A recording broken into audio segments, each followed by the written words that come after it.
এই যে ইসকন, এদের জন্ম তো আমেরিকায়। যিনি ইসকনের জন্মদাতা তিনি নিজেই তো সনাতনী না, তিনি খ্রিস্টান বিশ্ববিদ্যালয়ের ছাত্র। ভারতে তার জন্ম হয়নি। তাহলে কি রহস্য আছে এখানে? এই পার্বত্য চট্টগ্রামের উপর বদনজর পড়েছে ভাই, বৃহৎ শক্তির। আমাদের পার্শ্ববর্তী আধিপত্যবাদীদের বদনজর পড়েছে, তার সাথে যুক্ত হয়েছে সাম্রাজ্যবাদীরাও। মূল কথা সেটা। প্রতিটি এই জাতীয় ইসকন যেই ঘটনাগুলো ঘটাচ্ছে, প্রত্যেকটি ঘটনার প্রেক্ষিতে একটা কার্গো জাহাজ ভর্তি ক্ষেপণাস্ত্র, একটা কার্গো জাহাজ ভর্তি পারমাণবিক বোমা, অ্যান্টি ট্যাঙ্ক মিসাইল এবং আরও যা যা লাগে আধুনিক ড্রোন আনবেন। ইসকনের গণ্ডগোলকে ইসকনের মধ্যে সীমিত রেখে দেবেন না। এই গণ্ডগোলকে বুঝবেন, এটা আমার উপর আকাশ আক্রমণের পায়তারা হচ্ছে, এটা আমার উপর সীমান্ত আক্রমণের পায়তারা হচ্ছে, এটা আমার উপর সমুদ্র আক্রমণের পায়তারা হচ্ছে। ইসকনের হত্যাযজ্ঞ আধিপত্যবাদীদের বাংলাদেশ আক্রমণের অজুহাত সৃষ্টির পায়তারা মাত্র। অন্যান্য দেশের মতো বাংলাদেশেও ইসকন নিষিদ্ধ হোক। ইসকন মুক্ত বাংলাদেশ জিন্দাবাদ, জিন্দাবাদ। প্রিয় বন্ধুরা, এই জিন্দাবাদটা আমার স্রষ্টার কাছে, রাজাধিরাজ আল্লাহর কাছে একটা প্রেয়ার, একটা দোয়া, একটা প্রার্থনা যে আপনি তারা প্রকৃত অর্থেই যদি, আপনি তো জানেন, তারা যদি অশান্তি সৃষ্টিকারী হয় এবং খুনের গঙ্গা বইয়ে দেওয়ার ষড়যন্ত্রকারী হয়, আপনি নিষিদ্ধ করে দেন। আমরা দেখব আমাদের এই চাওয়া পাওয়া আগামীতে আল্লাহ কিভাবে কবুল করেন, আমরা দেখব ইনশাআল্লাহ। আমরা জানি ইসকন চীনে নিষিদ্ধ, ইসকন মালয়েশিয়া নিষিদ্ধ, ইসকন সৌদি আরবে নিষিদ্ধ, ইরানে নিষিদ্ধ, ইসকন ইন্দোনেশিয়ায়ও প্রায় নিষিদ্ধ। আবার তাজিকিস্তান, কিরগিজস্তান, তুর্কমেনিস্তান সহ ওখানে যে 5-6টি রাষ্ট্র আছে, তারা খুব তীক্ষ্ণ নজরে তাদেরকে তাদের নজরের আওতায় রাখে, সহজে কিছু করতে দেয় না। তো বাংলাদেশের যে অবস্থা হয়েছে, আসলে বাংলাদেশে এটা নিষিদ্ধ না করে আর উপায় নেই। যেভাবে কোর্ট কাছারির প্রাঙ্গণে এবং একজন সরকার পক্ষীয় আইনজীবীকে সাইফুল ইসলাম তাকে শহীদ করা হলো। এরা যেহেতু ভারতীয় এজেন্ডা বাস্তবায়নকারী একটি ভারতীয় দল, আরএসএস বিজেপিরই এরা প্রতিধ্বনি তোলে বাংলাদেশে। জাগরণ মঞ্চ যেটা, এটা তো আরএসএসের জাগরণ মঞ্চ। আপনারা সংবাদ পড়লে দেখবেন ভারতের জাগরণ মঞ্চ তৈরি করে তারা কি করে। গতকালও সম্ভবত 6 জন মুসলিম ভারতে গুলিবিদ্ধ হয়ে নিহত হয়েছেন। সে নিয়ে তো কোনো কথা নেই, মুসলিমদের তো কোনো অধিকারই নেই ভারতে। তাহলে ভারত একটা দর্পণ, একটা আয়না। সে আয়নায় এই দেশে যারা ইসকনের কথা বলছো, তোমরা নিজেদের চেহারা দেখে নাও। ওখানে মুসলিমদের সাথে কি করছো, মুসলিমরা কি মানবেতর জীবন সেখানে যাপন করছে। ডিটেনশন ক্যাম্পে কত লক্ষ লক্ষ মুসলিম আছে, একটা পাসপোর্ট পর্যন্ত দেওয়া হয় না, ডিটেনশন ক্যাম্পে ফেলে রাখা হয়। নারীদের কোনো সম্ভ্রমের কোনো সেখানে অধিকারই নাই। সেই ডিটেনশন ক্যাম্পগুলোতে কত অত্যাচার আমরা তো জানি। তো সেই তুলনায় বাংলাদেশে তো তোমরা জান্নাতে আছো। যাই হোক, এখন ইসকন যে হত্যাযজ্ঞ করলো এবং সরকার পক্ষীয় আইনজীবীকে হত্যা করার অর্থ হলো, একটা কোর্ট কাছারি হলো 18 কোটি মানুষের যত সেনা শক্তি, যত বিজিবি শক্তি, যত র্যাব পুলিশি শক্তি, যত বিমান কামান অস্ত্র শক্তি, সমস্ত শক্তির কেন্দ্র হলো কোর্ট কাছারি। সেখানে একজন আইনজীবীকে হত্যা করার অর্থ হলো গোটা বাংলাদেশকে, বাংলাদেশের গোটা জনগোষ্ঠীকে, বাংলাদেশের গোটা সরকারকে উপেক্ষা করা, অপদস্থ করা এবং সরকার, জনগণ বাংলাদেশের বিরুদ্ধে বিদ্রোহ ঘোষণা করা। তো এটা কতটা মারাত্মক অপরাধ। এখানে যদিও হত্যাযজ্ঞের শিকার হয়েছেন একজন, কিন্তু এখানে গোটা জাতির জীবন বিপন্ন হয়েছে। অতএব সরকারের কাছে আমাদের আকুল আবেদন, কঠিনভাবে নির্ভীক চিত্তে আপনারা এদের বিচার করুন। জনগণ আইন হাতে তুলবে না, আমাদের বাংলাদেশের জনগণ শান্ত, তারা আইন হাতে তুলবে না, কিন্তু ইসকনের নামে কোনো নামে যেই কেউ এসব সন্ত্রাস করবে, জঙ্গি তৎপরতা চালাবে, তাদেরকে আইনের হাতে তুলে দেওয়া হবে। তাদের বিচার, ন্যায় বিচার আইন করবে। কিন্তু জনগণকে নিস্তব্ধ হওয়া যাবে না, জনগণ আইন হাতে তুলবে না। বাট জনগণ সচেতন, জাগ্রত এবং চৌকান্না থাকতে হবে, যাতে করে দেশের স্বাধীনতা, অখণ্ডতা বিপন্ন না হয়ে যায়। বাংলাদেশের এখন সৈন্য সংখ্যা আমাদের 18 কোটি জনগণের প্রায় সবাই, আমরা সবাই এখন সৈনিক। আমরা স্বাধীনতার সৈনিক, আমরা অখণ্ডতার সৈনিক। আমাদের মাতৃভূমি মায়ের মতো যে ভূমিকে আমরা জানি, সেই মাতৃভূমির আমরা সৈনিক। আল্লাহ আমাদেরকে মাতৃভূমি রক্ষার পবিত্র দায়িত্ব দিয়েছেন, আমাদের মুসলিম এই মানচিত্র রক্ষার দায়িত্ব দিয়েছেন। আমরা আছি এখানে, এটা আমাদের রক্ষা করতে হবে জীবন দিয়ে। সব কিছু এটা আমরা ইনশাআল্লাহ চোখে রাখব। জনগণ সতর্ক থাকতে হবে, মাঠ গরম রাখতে হবে। আমাদের তরুণরা, আমাদের যুবকরা সপ্তাহে 2-4টা মিছিল করে স্বাধীনতার স্লোগান তুলে তাদের যে কর্মশক্তি, তাদের যে প্রতিরোধ ক্ষমতা, এইটা বহাল রাখতে হবে। চুপচাপ হওয়া যাবে না। চুপচাপ হলে তোমরা যে আন্দোলনের বিশ্ব মডেল তোমরা তৈরি করেছো, যে আন্দোলন সারা বিশ্বে কেউ করতে পারেনি এই হাল আমলে, তো তোমরা যদি চুপ হয়ে যাও, তোমাদের এই মডেলের এই মডেলটা হাতছাড়া হয়ে যাবে। এটা ইসকন নিয়ে যাবে, এটা হাবিজাবিরা, দেশ বিরোধীরা নিয়ে যাবে। এই জন্য তোমাদের এটা ধরে রাখতে হবে, তোমাদের থেকে কেউ যাতে এটা হরণ করতে না পারে। তো সেজন্য গরম থাকতে হবে, তবে আইন হাতে তুলবে না।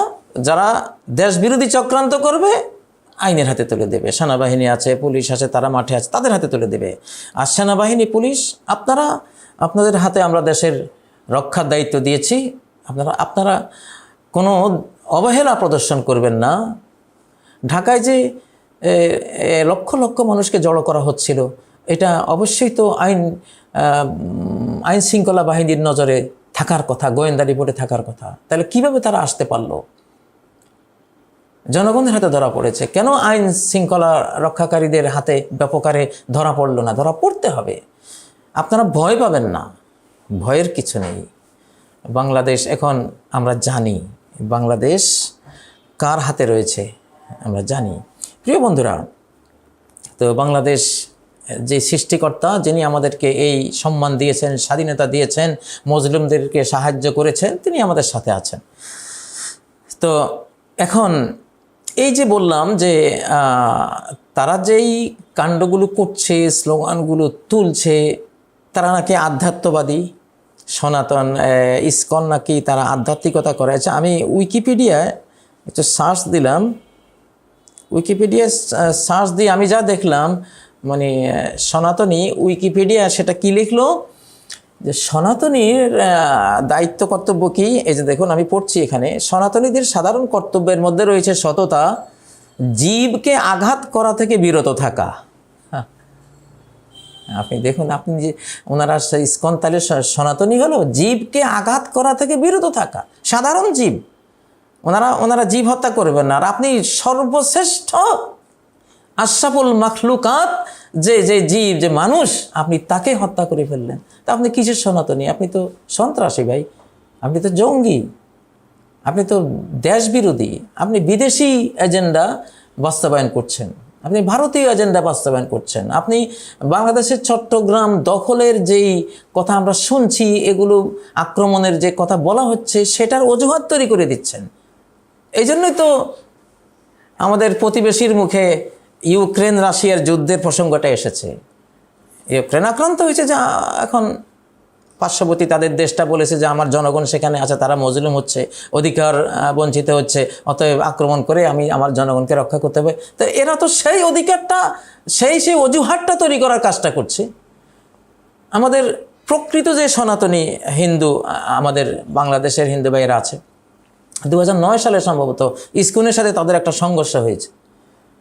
তো এরা তো আর্টিফিশিয়াল, কৃত্রিম সনাতনীর গেরুয়া পোশাকের অন্তরালে এরা সনাতনী নয়, স্যাবোটাজকারী, অন্তর্ঘাতকারী। নাহলে কীভাবে একজন আইনজীবী নিহত হলো সেখানে? এটা কি সম্ভব? জীবে আঘাত না করা হলো তোমাদের সনাতনের অন্যতম তোমাদের ধর্ম বা নীতি, তাহলে কিভাবে আঘাতটা করলে? তাহলে এই নামটা বাদ দিয়ে দাও ভাই, এই নামটা চলবে না। আর সরকারকে তো আমরা আহ্বান জানিয়েছি, এটা বিভিন্ন দেশে যেমন নিষিদ্ধ, বাংলাদেশে নিষিদ্ধ হতেই হবে, কারণ এই অশান্তি আমরা এটা দেখতে চাই না আমাদের বাংলাদেশে। তো এই জন্য আমাদের যারা জাতিকে, তরুণদেরকে যারা নির্দেশনা দিচ্ছেন, তাদেরকে ঠান্ডা হওয়ার নির্দেশনা দেবেন না, তাদেরকে গরম রাখতে হবে, নাহলে এই দেশ টিকবে না। তারা সেই উদ্দামতা, উচ্ছলতা, সেই জীবন ত্যাগী, সেই দুঃসাহসিকতা নিয়ে তারা মাঠে থাকতে হবে। তাদের ঘুমানো যাবে না। ঘুমানো মানেই নিস্তব্ধ, নিথর হয়ে যাওয়া যাবে না। শুধু কিছু সৈনিকরা মিলে এই দেশ রক্ষা করতে পারবে না। আমাদের 18 কোটি জনগণের, আমরা 18 কোটি সৈনিক, ইনশাআল্লাহ স্রষ্টাকে সাথে নিয়ে আমরা আছি এই দেশ রক্ষায়। তো অতএব আমাদের যুবকরা, তোমরা কিন্তু ঠান্ডা হবে না, নিস্তব্ধ হবে না। আমরা তোমাদেরকে মির্জাফরের মতো কোনো নির্দেশ দিতে পারি না। যে মির্জাফর বলেছিল, সিরাজ তুমি আজকে শান্ত থাকো, আমি কালকে যুদ্ধ করে ক্লাইভকে বিতাড়িত করে শেষ করে দেব, তোমার রাজ্য নিষ্কণ্টক করে দেব, তুমি শান্ত থাকো। শান্ত থাকো নির্দেশটা দিয়ে, পরামর্শ দিয়েছিল সিরাজ তো তখনকার সুলতান। তো পরামর্শটা দিয়ে, শান্ত থাকার পরামর্শ দিয়ে ক্লাইভকে গোপনে চিঠি লিখে দিয়েছে। সে তো শান্ত হয়ে গেছে, তার সৈন্যবাহিনী এখন হাল ছেড়ে দিয়েছে। একটা সৈন্যবাহিনী কঠিন নিয়মে চলে, তারা যখন হাল ছেড়ে দেয়, ওই সময় আক্রান্ত হলে আর কেউ বাঁচতে পারে না। ঠিক সেটাই হয়েছে। এখন যদি আমরা আমাদের তরুণদেরকে বলি শান্ত থাকো, তোমরা শান্ত থাকো, এটা বলবো না, সচেতন থাকো বলবো, আইন হাতে তুলবো না এটা বলবো, কিন্তু শান্ত হয়ে যাও, ঠান্ডা হয়ে যাও, নিথর হয়ে যাও এটা বলা যাবে না। সীমান্ত ঈগল হয়ে থাকতে হবে, রয়্যাল বেঙ্গল টাইগারের মতো হয়ে থাকতে হবে। দুঃসাহসিক তোমাদের সেই চেতনাগুলোকে জাগ্রত রাখতে হবে, তোমাদের শারীরিক ফিটনেস থাকতে হবে। আন্দোলন, বিপ্লব, যুদ্ধের প্রস্তুতি, বাংলাদেশের এখন রণপ্রস্তুতির পর্ব।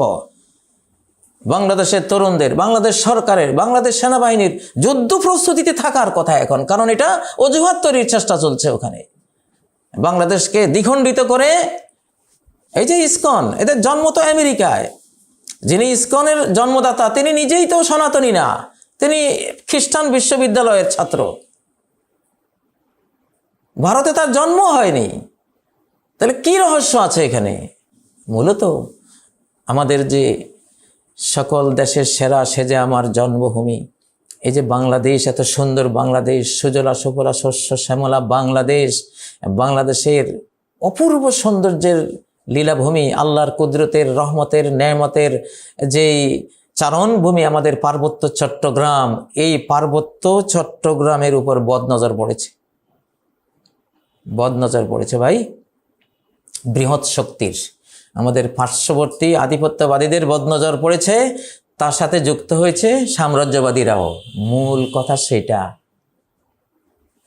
প্রতিটি এই জাতীয় ইসকন যেই ঘটনাগুলো ঘটাচ্ছে, প্রত্যেকটি ঘটনার প্রেক্ষিতে একটা কার্গো জাহাজ ভর্তি ক্ষেপণাস্ত্র, একটা কার্গো জাহাজ ভর্তি পারমাণবিক বোমা, অ্যান্টি ট্যাঙ্ক মিসাইল এবং আরও যা যা লাগে আধুনিক ড্রোন আনবেন। ইসকনের গণ্ডগোলকে ইসকনের মধ্যে সীমিত রেখে দেবেন না। এই গণ্ডগোলকে বুঝবেন, এটা আমার উপর আকাশ আক্রমণের পায়তারা হচ্ছে, এটা আমার উপর সীমান্ত আক্রমণের পায়তারা হচ্ছে, এটা আমার উপর সমুদ্র আক্রমণের পায়তারা হচ্ছে। আসল খবরটা বললাম ভাই, তোমরা যারা ইসকনের সদস্যরা আছো, আমি যে বললাম তোমরা সেবটিয়র, সনাতনীর গেরুয়া পোশাকে, বুকে হাত দিয়ে বলো তো সত্য বলছি না? তোমরা তো আধ্যাত্মিক, তোমরা বলো, আমিও আধ্যাত্মিক, কোরআন পুরাটাই আধ্যাত্মিক। রূহ, কোরআনকে আল্লাহ রূহ বলেছেন, এটা আত্মার খোরাক, আধ্যাত্মিক। কোরআন যিনি নিয়ে এসেছেন তিনি আর রুহুল আমিন, বিশ্বস্ত আধ্যাত্মিক রূহ, আত্মা। এবং কোরআনের যেই বাণী, প্রত্যেকটা বাণীকে রূহাম মিন আমরিনা, আমার কমান্ড সম্বলিত রূহ, এটা পুরোটাই আধ্যাত্মিকতা। তো তোমরা যদি আধ্যাত্মিকতার চর্চা করো, তো আমি যে বললাম যে তোমরা আসলে সনাতনীর লেবাসে তোমরা স্যাবটিয়র, একবার মনে এই বুকের মধ্যে হাত দিয়া নিজেরা জিজ্ঞাসা করো তো যে এই লোকটা যে বলতেছে কথা তো সত্য।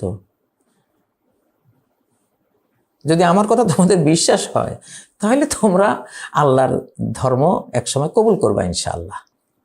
আমি তো বলছি, আমি তো একটা আইডিয়া থেকে বলছি, আমার মুখে, আমার অন্তরে হয়তো আমার স্রষ্টা কথাটা ঢেলে দিয়েছেন, আমি সেজন্য বলছি। বাট এই কথা যদি আল্লাহ আমার মুখে দিয়ে থাকেন, তাহলে আমি সত্য বলেছি অবশ্যই। তোমরা তো জানো তোমরা কি কত পয়সা খেয়েছো। আমি এই জন্য বাংলাদেশ সরকারকে বলবো 1000 টাকার নোট ব্যান করে দেন। বাংলাদেশ সরকারকে আমি আবার বলছি 1000 টাকার নোট ব্যান করে দেন, তাহলে ইসকনের আন্দোলন আমার মনে হয় 80% বন্ধ হয়ে যাবে। এবং এবং ঢাকায় যে 1 লক্ষ টাকা করে ঋণ দেওয়া হবে, এই যে লক্ষ লক্ষ লোক আনতেছে, এই সব বন্ধ হয়ে যাবে। হ্যাঁ, আপনারা হয়তো বলতে পারেন ভাই 1000 টাকার নোটের কি দোষ হলো ভাই, কেন আমি দেখেছি কি যত টাকা ধরা পড়ে 1000 কোটি টাকা, 30,000 কোটি টাকা, 5,000 কোটি টাকা, সব 1000 টাকার নোট। তো এই নোটের গরমে আন্দোলন, টাকা ছাড়া আন্দোলন হয় না। ইসকনের আন্দোলন কিছুতে 1000 টাকার নোট ছাড়া হচ্ছে না। কত লক্ষ কোটি 1000 টাকার নোট যে হাতছাড়া হয়ে জায়গা জায়গায় আছে রে ভাই। সরকার আমার মনে হয় এই 1000 টাকার নোটগুলো ব্যান করে দিলে বিরাট আপদ থেকে বসে যাবে। এগুলি আছে জায়গায় জায়গায়, এগুলি দিয়েই ওরা টাকা হাত করে নিয়েছে। তারা টাকা দিয়ে টাকার পিস, টাকা তো এখন মাহবুদ রে ভাই। আল্লাহ মাহবুদ, আল্লাহর পরে এখন মানুষ টাকাকে মাহবুদ বানিয়ে রেখেছে, টাকার পূজারী মানুষ হয়েছে। তো এখন বাংলাদেশ সরকার, ডক্টর ইউনূস সরকার, আপনি 1000 টাকার নোটগুলো বন্ধ করে দিলে এখন এই আন্দোলনের পেছনে ফুয়েল যারা দেয় তাদের ওই টাকার শক্তিটা শেষ। শান্তিতে ঘুমাবেন ডক্টর ইউনূস সাহেব। আপনার যে বয়স, আপনার উপদেষ্টারা যে অবস্থা, সবাই তো বয়স্ক, একটু শান্তিতে ঘুমান। এইটা 1000 টাকার নোটের সন্ত্রাস আমি মনে করবো, যে এরা এই রাষ্ট্র থেকে চুরি করে এখন এগুলো দিয়েই এই কাণ্ডগুলি ঘটাচ্ছে। যখন টাকা থাকে না, তখন সৈনিকেরা টাকা দিতে পারে না, স্যাবোটাজকারীদেরকে টাকা দিতে পারে না, তখন ফ্যাট বন্ধ, আন্দোলন বন্ধ, যুদ্ধ বন্ধ, সব বন্ধ ভাই। এই আক্রমণটা মুসা আলাইহিস সালাম করেছিলেন। হযরত মুসা আলাইহিস সালাম ফেরাউনের বিরুদ্ধে এই দোয়াটা করেছিলেন। আল্লাহু আকবার, কি সুন্দর দোয়া। উনি দোয়া, এটা সূরা ইউনূসের 88 নম্বর আয়াত, যে অকালা মুসা রব্বানা ইন্নাকা আতাইতা ফিরআউনা ওয়া মালাহু যিনাতান ওয়া আমওয়ালা। মুসা আলাইহিস সালাম কি সুন্দর দোয়া করলেন। ফেরাউনের বিরুদ্ধে এখানে কোনো দোয়া নাই, একটা দোয়া করেছেন কি, যে আপনি তো ফেরাউনকে, তার দলবলকে অনেক সৌন্দর্য, সোনা দানা, আমওয়াল, বিশাল সম্পদ, ঐশ্বর্য আপনি দিয়েছেন যা জাগতিক জীবনে। রব্বানা লিয়ুদিল্লু আন সাবিলিক, যার ফল হলো কি তারা আপনার পথ থেকে নিজেরা এবং আপনার বান্দাদেরকে তারা ভ্রষ্ট করে দিয়েছে। এখন আমার দোয়া হলো রব্বানা তুমিস আলা আমওয়ালিহিম, তাদের এই অর্থনৈতিক শক্তিকে আপনি নিশ্চিহ্ন করে দেন। 88 নম্বর সূরা ইউনূস। যে অর্থের বলে সে এই যে 10-12 লক্ষ সৈন্য মুসা আলাইহিস সালামের পিছনে ধাবিত করেছিল, এগুলি তো টাকার বলেই তো, বেতনের বলেই তো। বেতন নাই, কোন সৈন্য যাবে যুদ্ধ করতে? বিশ্ব ইতিহাসে যত যুদ্ধ হয়, যে সরকার সৈনিকদেরকে বেতন দিতে পারে না, বাড়তি অর্থনৈতিক সুবিধা দিতে পারে না, সেই সরকারের পক্ষে কেউ লড়ে না, ওরা সরে যায়। শুধু যারা ফ্রিডম ফাইটার বা আদর্শের যোদ্ধা তারা বেতন করে নেয় না। কিন্তু সাধারণ এই যে প্রথম বিশ্বযুদ্ধ, দ্বিতীয় বিশ্বযুদ্ধ, বা এখন যেগুলো হচ্ছে, এই যে যারা যুদ্ধ করতে যাচ্ছে বিভিন্ন দেশে, ভাড়াটিয়া যোদ্ধা, লক্ষ লক্ষ টাকার বিনিময়ে যাচ্ছে, টাকা নাই, যুদ্ধ নাই। মানে বাংলাদেশের 1000 টাকার নোটের উপরে আমাদের এই সন্দেহটা যাচ্ছে যে কি পরিমাণ, কত হাজার হাজার কোটি 1000 টাকার নোট বিপজ্জনকভাবে হাতছাড়া হয়ে আছে। সেই টাকার গরমে এই সন্ত্রাসগুলো হচ্ছে। অতএব সরকার যদি 1000 টাকার নোটগুলো বন্ধ করে দেন, আমি এই সূরা ইউনূসের 88 নম্বর আয়াতের আলোকে বলতে পারি যে এই সন্ত্রাসের বিশাল একটা পতন ঘটবে, এবং এগুলো মানুষ আসবে না তাদের কথায়, টাকা ছাড়া কেউ আসবে না। তো যাই হোক, এগুলো দেশ বিরোধী, এগুলি আমরা জানি, আমাদের এই দেশে শিশু বাচ্চারা এগুলো বুঝে।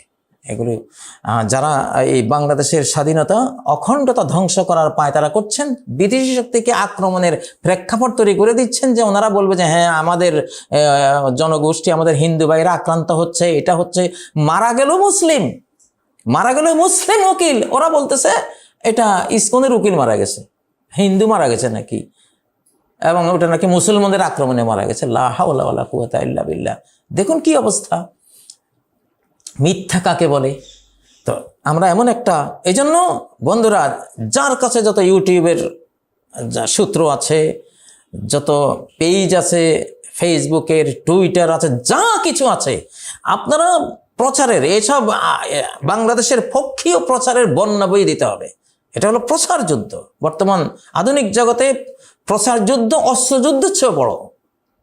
তারা আমাদের বিরুদ্ধে কিন্তু এই প্রচার যুদ্ধ তারা ধুম ধাড়াক্কা চালাচ্ছে, আর আমরা বাংলাদেশিরা কি চুপ করে থাকবো? সারা বিশ্ব তোলপাড় করে দেবেন এদের বিরুদ্ধে। মিডিয়ায় যত আমাদের মাধ্যম আছে, আমাদের গণমাধ্যমগুলো কি বলে, মাল্য ইসকনের গণজাগরণ মঞ্চ আর আমাদের সব পত্র পত্রিকায় এদের অধিকাংশরাই দালালি করতেছে, যে ত্রিশক্তির সংঘর্ষে নিহত। দেখুন, আমরা আসতেছি আপনাদের ব্যাপারে ইনশাআল্লাহ। আমরা নাগরিকরা, জনগণরা আমরা সচেতন। আমরা আগের মতো ঘুমিয়ে থাকবো না এখন, আপনারা যা ইচ্ছা তাই বলে যাবেন। যাই হোক প্রিয় বন্ধুরা, তাহলে কথা হলো এটা, বাংলাদেশ সরকারের কাছে প্রস্তাব, এই অর্থনৈতিক শক্তি বন্ধ হয়ে গেলে যুদ্ধ শক্তি, সন্ত্রাসের শক্তি, জঙ্গি শক্তি সব বন্ধ হয়ে যায়। তো এই যে 1000 টাকা নোটের ব্যাপারে আমার এই পর্যবেক্ষণটা দিয়েছি, আপনারা দেখুন। এটা আমার মনে হয় যেন বড় একটা কারণ এটার পিছনে। তো আল্লাহ তাআলা আমাদেরকে, আমাদের বাংলাদেশকে, স্বাধীন সমৃদ্ধ বাংলাদেশকে আল্লাহ কবুল করুন। র মুক্ত বাংলাদেশ জিন্দাবাদ, ইসকন মুক্ত বাংলাদেশ জিন্দাবাদ, স্বাধীন সমৃদ্ধ নিরাপদ বাংলাদেশ জিন্দাবাদ। আল্লাহুম্মা আমিন। সুবহানাকাল্লাহুম্মা বিহামদিকা আশহাদু আল্লা ইলাহা ইল্লা আনতা আস্তাগফিরুকা ওয়া আতুবু ইলাইক। আসসালামু আলাইকুম ওয়া রাহমাতুল্লাহি ওয়া বারাকাতুহু।